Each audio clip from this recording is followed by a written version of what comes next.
Je ne suis pas certain de ce que j'ai vécu. Il y a de cela quelques jours, je faisais une livraison Uber Eats, et je saurais pas vraiment dire si je manquais de sommeil ou un truc dans le genre, mais entre 21h et 23h, en conduisant, je voyais des silhouettes noires autour de ma voiture. Depuis ce jour, les silhouettes n'ont pas cessé de changer de forme et de présentation. La toute première que j'ai vue était un homme qui s'est arrêté en plein milieu de la route devant ma voiture. J'ai pilé brusquement avant de me rendre compte qu'il n'y avait personne devant moi. Perturbé, je reprenais la route. Plus tard, cette même nuit, j'ai vu une ombre arriver par ma gauche, un homme à vélo se précipitant dans mon chemin. Là encore, je freinai d'un coup avant de me rendre compte qu'il n'y avait personne devant moi.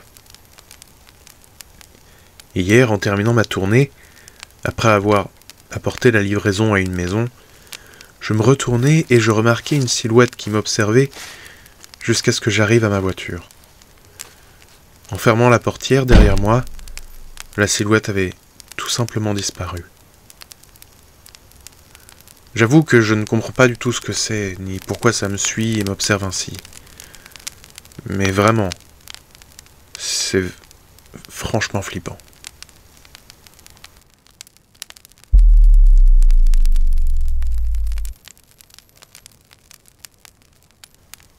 Ces dernières semaines, j'ai vraiment eu l'impression de devenir folle.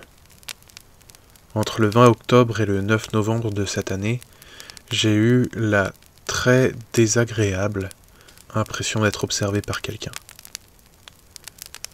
Tout a commencé un matin vers 7h. Je me dirigeais vers la maison d'une amie pour passer un peu de temps ensemble avant que l'école ne commence. Sur le chemin, j'ai eu la sensation que quelqu'un me regardait. Il faisait encore sombre, donc je me suis dit que ce n'était qu'une sensation due à l'obscurité autour.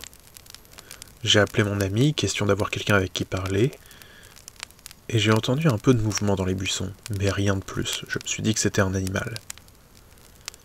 Quelques jours plus tard, je rentrais à la maison et j'avais cette même sensation d'être observé.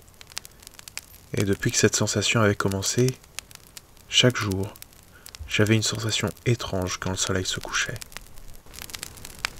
Le 8 novembre, vers 9h, tout a changé. Mes amis parlaient des Wendigo, et à ce moment, une de mes amies nous a dit avoir vu une silhouette obscure et bien trop grande sur le pont derrière nous. Nous sommes partis en courant et nous avions cette intense sensation d'être surveillés. Nous avons changé de rue, et en regardant derrière nous, j'ai vu quelque chose derrière les arbres. Quelque chose de tellement grand que c'en était effrayant par ce simple détail. On s'est rendu dans la maison d'une de nos amies pour environ 5 minutes, le temps de se dire au revoir, et ensuite de rentrer chez nous.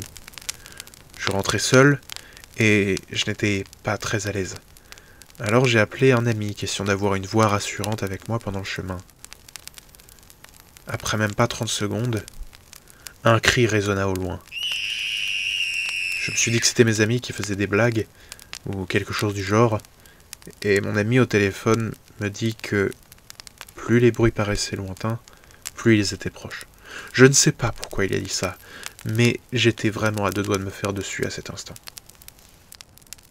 Je passe par le trou dans une barrière menant à mon quartier, et arrivé de l'autre côté, je me rends compte que je suis dans le noir complet. Je commence vraiment à paniquer, et j'entends un espèce de grognement. Et c'est en train de se précipiter vers moi, alors je pars en courant. Maintenant, je suis certaine d'être poursuivie. Pour être certaine que cette chose ne me suive pas jusque chez moi, je me suis arrêté dans une station à essence pas très loin. Et de là, je me suis installé là où je pouvais surveiller la zone où j'avais entendu ce truc arriver. C'est alors que je vis finalement cette chose qui m'observait depuis je ne sais combien de temps. Ça se tenait entre deux bâtiments. Je ne voyais pas sa tête, mais ça devait faire plus de 2 mètres. À certains endroits, on aurait cru que ses os sortaient de sa peau. Et ça observait. Mon ami, qui était toujours au téléphone, avait quitté sa maison et se dirigeait vers là où j'étais, parce qu'il avait remarqué la profonde peur se cachant dans ma voix. Je l'écoutais au téléphone alors que mon regard était braqué sur cette chose.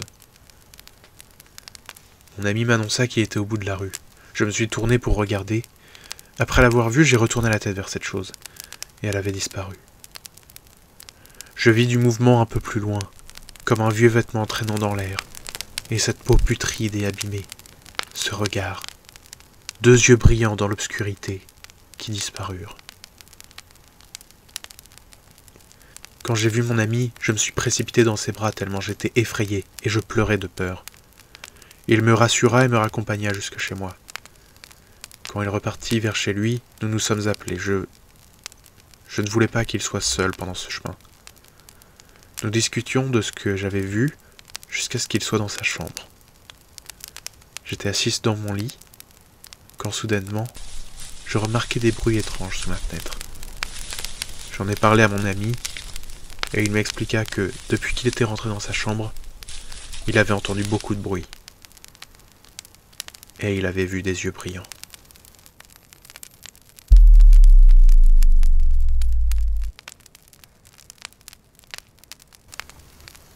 Je vis dans une ville qui a été dévastée par la famine et la guerre pendant des siècles.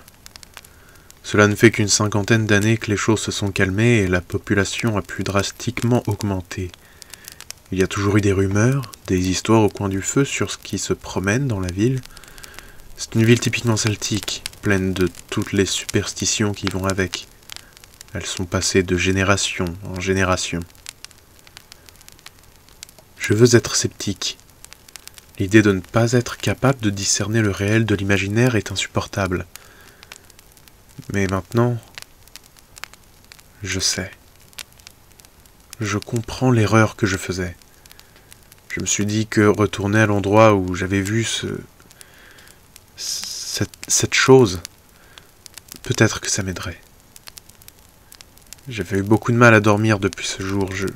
Je voulais me prouver que cet endroit n'était pas hanté ou maudit ou quoi que ce soit.